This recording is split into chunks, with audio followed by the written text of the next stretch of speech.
네, 김정은 북한 국무위원장이 트럼프 대통령에게 2차 북미 정상회담을 요청했고 북미 간의 관련 조율이 이루어지고 있다고 백악관이 밝혔습니다. 북미 협상에 훈풍이 부는 것으로 보이는데요. 그런데 한편에서는 북한이 핵 활동을 계속하면서 이를 은폐하고 있다는 주장도 제기됐습니다. 워싱턴 특파원 연결해서 한 걸음 더 들어가 보겠습니다. 김희준 특파원 나와 있습니까? 네, 워싱턴입니다. 예. 자, 김정은 위원장이 트럼프 대통령에게 보낸 친서에서 2차 정상회담을 요청했다. 백악관이 확인한 내용이죠? 그렇습니다. 백악관은 트럼프 대통령이 김정은 위원장의 친서를 받았다고 일단 확인했습니다. 김 위원장이 트럼프 대통령에게 보낸 네 번째 친서이죠. 세라 샌더스 백악관 대변인은 오늘 브리핑에서 트럼프 대통령의 친서 수신 사실을 확인하며 아주 따뜻하고 긍정적인 편지라고 먼저 입을 열었습니다. 그러면서 친서의 주요 목적은 트럼프 대통령과의 만남을 요청하고 일정을 잡기 위한 것, 그러니까 2차 북미 정상회담에 대한 요청이었다고 공개했습니다.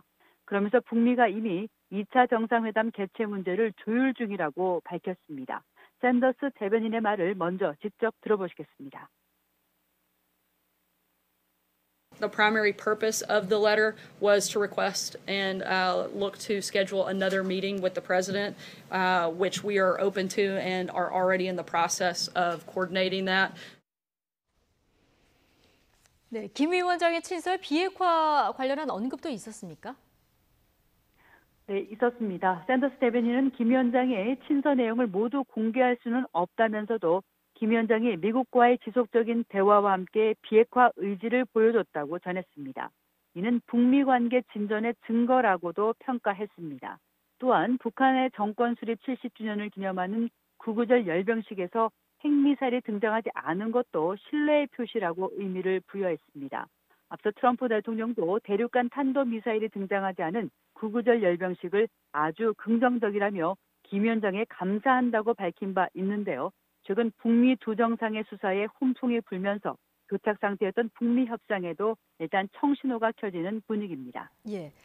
자, 만약에 2차 북미 정상회담이 열린다면 언제 어디서 열릴지 이거 좀 전망을 해볼까요? 네, 2차 북미 정상회담이 개최된다면 일단 다음 달인 10월 가능성을 예상해 볼 수 있겠습니다.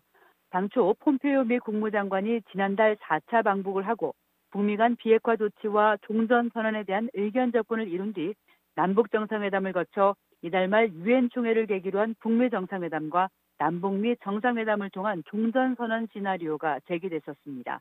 하지만 트럼프 대통령이 북한 비핵화의 진전이 더디다는 이유로 폼페이오 장관의 방북을 전격 취소하면서 이 같은 수순에 제동이 걸린 바 있습니다. 따라서 이달 유엔 총회 때 김 위원장의 미국 방문과 남북미 정상회담은 사실상 물 건너간 상황입니다. 때문에 2차 북미 정상회담 시기로 다음 달이 거론되고 있습니다. 11월 중간 선거를 앞두고 북핵 문제 해결을 과시하고 싶은 트럼프 대통령으로서는 10월을 목표로 2차 북미 정상회담을 추진할 것이란 관측입니다.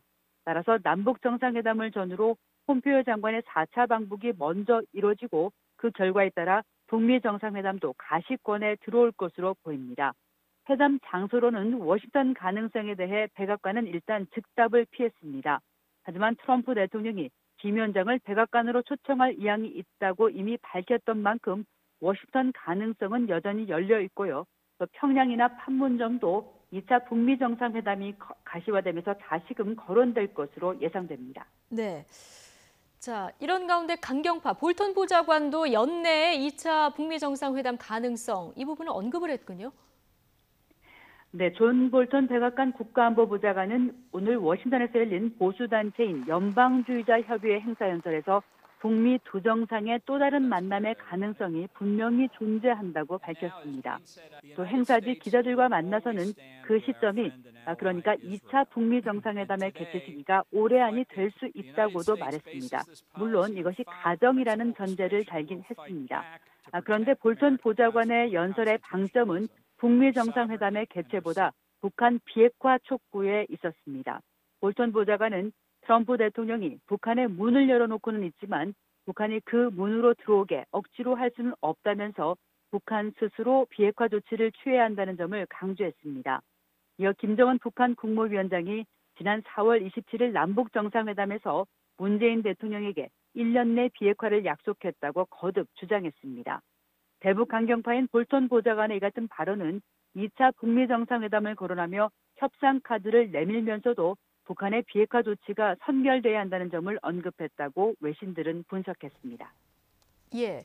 자, 그런데요. 북한이 핵 활동을 계속 강화하고 있다. 이런 주장이 나왔습니다. 어디서 나온 얘기입니까? 네, 미국 MBC 방송이 미국 정부의 관리 3명을 인용해 보도한 내용입니다. 미국 당국이 확보한 최신 정보에 따르면 김정은 정권이 핵 활동을 은폐하기 위한 노력을 강화해 오고 있다는 겁니다.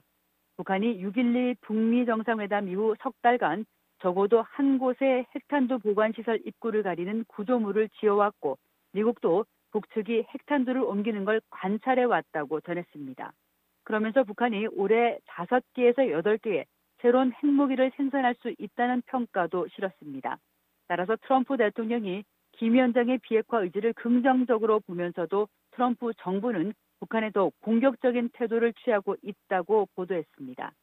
이 같은 보도는 북한이 실질적인 비핵화 조치를 하지 않으면서 미국 조야에서 일고 있는 비핵화 협상에 대한 회의론을 반영한 것으로 읽힙니다. 핵시설 신고와 검증 등 북한 비핵화에서 진전이 없는 상황에서 북미 대화가 진행될 경우 트럼프 대통령이 북한에 양보만 하는 것 아니냐는 비판론 속에 북한의 핵능력 진전을 주장하는 미국 정보당국의 견해가 끊임없이 흘러나오고 있는 상황입니다. 네, 지금까지 워싱턴에서 김희준 특파원이었습니다.